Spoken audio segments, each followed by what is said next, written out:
Hey everyone, this is Debbie with the Home Cooking is for the Birds, and I wanted to show you a really quick, easy way to make potato wedges right in your air fryer.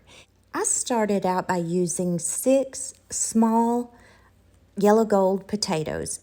We are just going to cut these in 1-inch slices or wedges.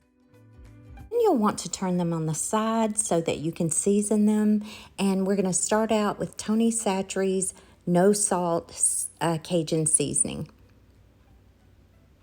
And just be generous with this. There's no salt in it.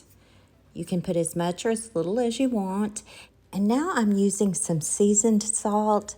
And if you're on a low sodium diet, you may want to omit this one. But I'm just going lightly over these.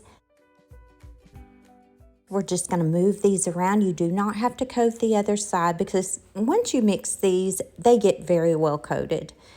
Also, you can use any seasonings that you want on these. You do not have to use the ones I'm using. Now over to our air fryer. You are going to need some Pam spray. It is not my favorite, but I will say it works great with the air fryer.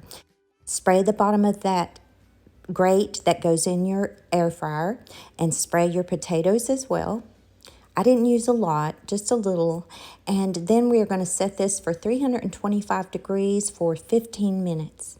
After the 15 minutes are up, you will want to just move those potatoes around. And you can check and see if you feel like they're done, but mine are not. Because it really honestly depends on your potatoes and how big of wedges you cut. So you do want to keep an eye on this after this point. So now I set this for 325 on 10 minutes and voila, these potatoes turned out so amazing. But honestly, keep an eye on that air fryer after 15 minutes, and you can do 5-minute intervals, and hey, this is an easy side dish.